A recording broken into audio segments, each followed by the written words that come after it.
collectif d'artistes soutient la directrice générale du Burida. Ce collectif évoque un rapport d'audit diligenté par l'inspection générale d'État.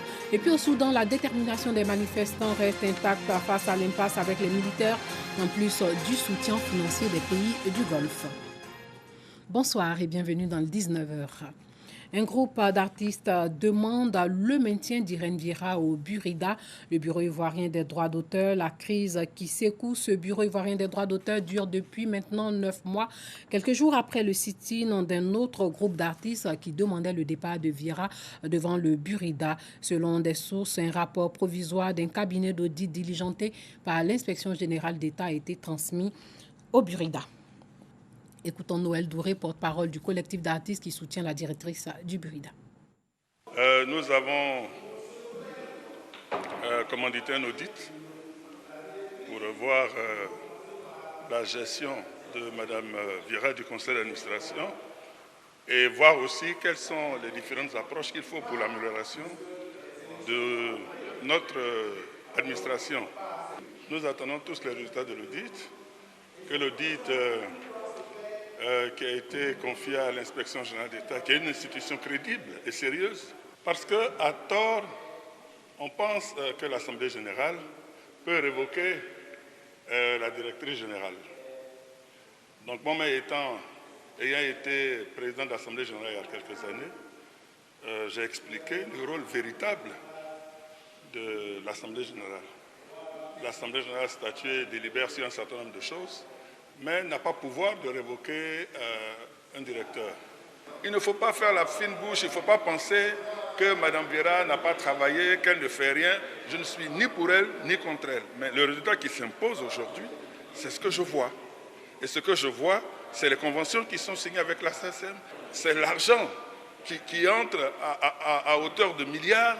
C'est ça qui est important pour nous. Maintenant, si c'est des querelles de personnes, le président Fouboy nous l'a enseigné. Oh, toi, pour que je lui mette ça, c'est des choses qu'on ne peut pas régler. Mais sur le plan de travail, je pense que cette dame, elle mérite d'être là où elle est.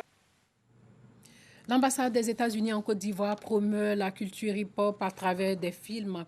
Elle le fait avec une organisation américaine qui sillonne des grandes écoles pour inciter les jeunes à la réalisation de films à partir de téléphones portables. Cette organisation compte former les jeunes amoureux de hip-hop à vivre de leur art. Une formation en marketing et en réalisation de films avec le téléphone portable sera initiée dans les jours à venir. Le reportage de Clément Bocco.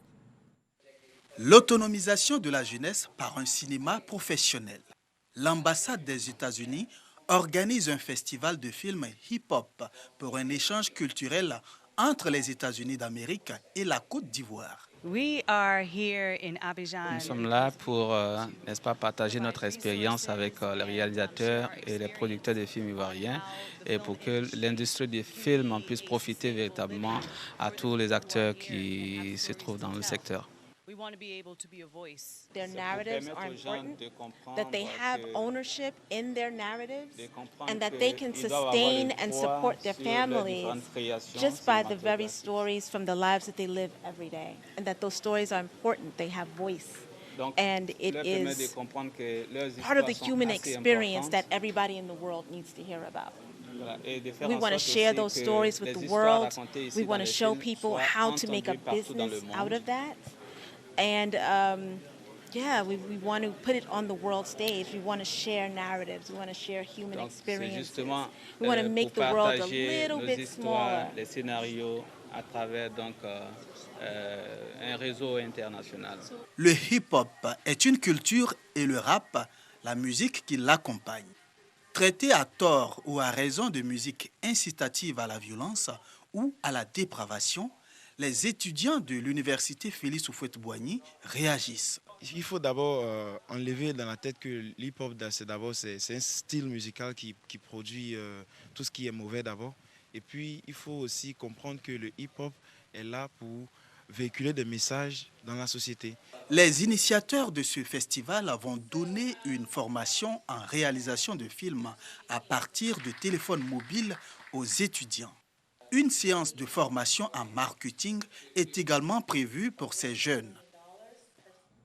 En janvier 2017, l'État de Côte d'Ivoire a pris un décret de loi portant limitation du domaine foncier rural, une mesure pour mettre fin aux litiges fonciers entre les communautés dans les villages sur l'ensemble du territoire. 2 ans après la mise en vigueur de cette loi, le CERAP, Centre de recherche et d'action pour la paix d'Abidjan, a entamé une étude pour s'assurer de la bonne application de ce décret dans les villages. Et selon les conclusions de cette étude, ont été livrés 200 000 hectares de terres délimitées dans 1484 territoires. Douadi Lazer. 200 000 hectares de terres délimitées dans 1484 villages sur le territoire ivoirien. L'opération a été initiée par l'État de Côte d'Ivoire qui a pris un décret en 2017 pour la sécurisation du domaine foncier en vue de régler définitivement les conflits fonciers entre les populations dans les villages. Pour mesurer l'impact social de cette opération foncière sur la population, une étude a été menée par le CERAP, Centre de recherche et d'action pour la paix en Côte d'Ivoire. Les titres fonciers, c'est davantage les aînés qui les ont, ce n'est pas les jeunes. Et donc, ça pose un problème. Il va falloir trouver une manière de prendre en compte justement les jeunes, de telle sorte qu'ils puissent être aussi, avoir accès à la terre. Il y a très peu de femmes qui ont reçu des certificats fonciers. Et même les femmes qui les ont reçus, en fait, ce sont des femmes aisées. Tout ceci soulève un certain nombre de problèmes. De 2017 à 2019, plus de 5 550 certificats ont été délivrés sur les 8 109 demandes de délimitation dans 6 000 villages programmés. Le directeur du foncier rural du ministère de l'Agriculture se réjouit de la bonne marche de l'opération. Les conflits les plus violents qui sont constatés sur le terrain, ce sont les conflits intercommunautaires. Et donc, quand on permet à chaque village de démarquer sa zone de compétence, ça permet de prévenir et de résoudre de façon définitive les litiges fonciers intervillages. Et les litiges interpersonnes, interindividus entre les communautés sont un peu plus faciles à gérer. Mais les litiges les plus difficiles à maîtriser, ce sont les litiges intercommunautaires, intervillageois. Les populations qui prétendent détenir des droits fonciers, il faut également leur permettre de savoir qu'il y a un arsenal juridique qui leur permet de constater leurs droits et de les faire immatriculer dans un livre foncier, de sorte qu'ils aient la propriété foncière. La délimitation du foncier rural qui a débuté en 2017 va se poursuivre jusqu'en 2027 en vue de satisfaire le maximum de demandes pour une bonne gouvernance foncière en Côte d'Ivoire. Revenons sur ces points qui ressortent du Conseil des ministres. Le bilan des affrontements à Béoumi, revu à la hausse, 11 morts et 108 blessés, d'importants dégâts matériels. Le gouvernement décide de maintenir les forces de l'ordre et de sécurité pendant 2 semaines. Et puis, l'Office national de l'état civil et de l'identification a été créé en remplacement de l'ONI, Office national de l'identification. Le prix du kilogramme du coton graine est fixé à 300 francs CFA et connaît une hausse de 35 francs CFA par rapport à la campagne précédente dont le prix était de 265 francs CFA. Le gouvernement a subventionné chaque kilogramme à 44 francs CFA en vue d'accompagner les producteurs. Le porte-parole du gouvernement a expliqué que le montant de ces subventions est de 22 milliards de francs CFA. De coton, parlons-en du bilan de la première campagne de mutualisation de la multiplication des semences à coton, un bilan positif lié à la bonne qualité des nouvelles variétés de semences, des résultats de production qui auraient pu être maximisés si les perturbateurs pluviométriques et des difficultés en ce qui concerne le stockage du coton de la main-d'œuvre pour la récolte n'avaient pas été observés. Le reportage de Kwadio Kwame. Pour relancer la production cotonnière, la Côte d'Ivoire a adopté en 2013 une réforme de la filière dont l'un des axes majeurs a été l'adoption d'un nouveau schéma de mutualisation de production, de la multiplication et la distribution des semences de coton. La campagne 2018-2019 constitue la première de production de semences dans le schéma de mutualisation. Au terme de cette première campagne de multiplication dans l'optique de rendre compte aux différents acteurs, l'Intercoton a organisé un atelier. Il s'agira au cours de cette rencontre de faire le bilan de la campagne qui s'achève au niveau de la production des semences et préparer la prochaine campagne.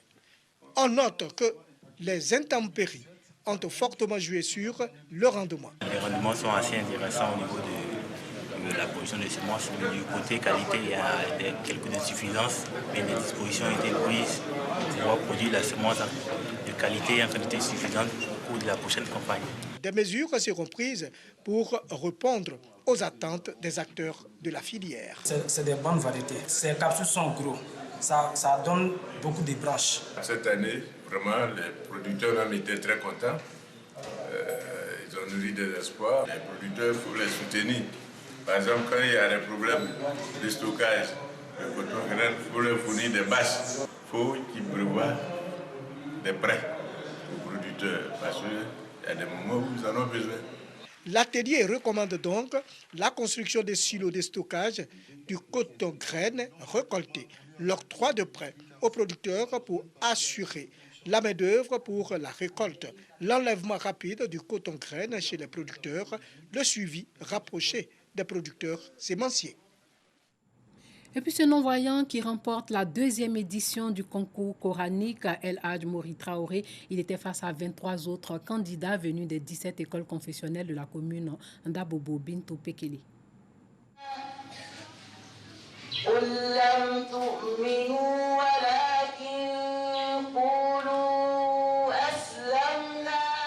Un candidat pas comme les autres. Amara Diaby est non-voyant. Il a pourtant réussi à mémoriser les 604 pages du Saint-Coran découpées en 114 chapitres appelés sourates. Il remporte donc le premier prix de la 2e édition du concours coranique El Hadj Mori Traoré, avec 118 points sur 120.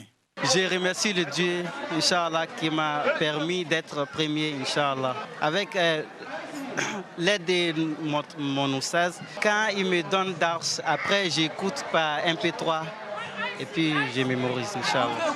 23 élèves âgés de 6 à 20 ans, venus de 17 écoles confessionnelles islamiques de la commune d'Abobo, ont participé à ce concours devant un jury composé d'imams. On doit suivre les règles. Ce n'est pas nous seulement. Parmi les assistants, là, parmi les assistants, il y a des gens aussi, ils sont instruits beaucoup même. Et nous remarquons aussi. Donc il faut qu'on ait qu'à travailler correctement vis-à-vis d'Allah subhanahu wa ta'ala. On n'a qu'à être ça. Ça n'a pas été sévère. Le vainqueur, bon, c'est un miracle aussi. C'est un don d'Allah subhanahu wa ta'ala. C'est un miracle, c'est un don de Rabbi. Et puis ça conseille les autres aussi. Hein, les autres aussi, ça les conseille aussi. Ça peut donner elles aussi les leçons pour qu'ils puissent être courageux, être compétents. L'initiative de ce concours émane de l'école privée confessionnelle islamique Aboudraman Traoré. Il vise la promotion des valeurs de l'islam. On a choisi ça pour, d'abord, le respect du Coran, pour pouvoir accompagner aussi les enfants à pouvoir mémoriser le Coran. C'est important puisque c'est la parole de Dieu. C'était demandé par le bon Dieu. Tous les musulmans doivent savoir lire le Coran. Surtout un enfant musulman qui est dans une école islamique, il doit savoir faire prier les gens. Le concours coranique El Hadj Mori Traoré est à sa 2e édition. Les candidats malheureux ont 9 mois pour se mettre à niveau afin de tenter leur chance à l'édition 2020. Le reportage de Bintou Pekele était commenté par Clément Boko. Au Soudan, l'Alliance pour la liberté et le changement, la coalition regroupant la société civile et les partis d'opposition lance un appel à la grève générale après des pourparlers avec les militaires qui n'ont pas débouché sur un accord final. Cette alliance demande aux généraux de rendre le pouvoir aux civils. Et puis en Afrique du Sud, sans surprise, Cyril Ramaphosa a été réélu président de la République aujourd'hui par les députés après la victoire de son parti, le Congrès national africain, aux législatives du 8 mai dernier. L'ANC, au pouvoir depuis la fin du régime de l'apartheid en 1994, y a réalisé le plus mauvais score de son histoire à des élections nationales avec plus de 57%, mais a conservé la majorité absolue au sein de la Chambre basse avec 230 des 400 sièges. Le président réélu, qui doit annoncer son nouveau gouvernement dans les prochains jours, s'est fixé comme mission de nettoyer le parti et l'État de la corruption et de relancer l'économie de la première puissance industrielle du continent africain. Voilà, c'est tout pour ce soir. Merci de nous avoir suivis et portez-vous bien.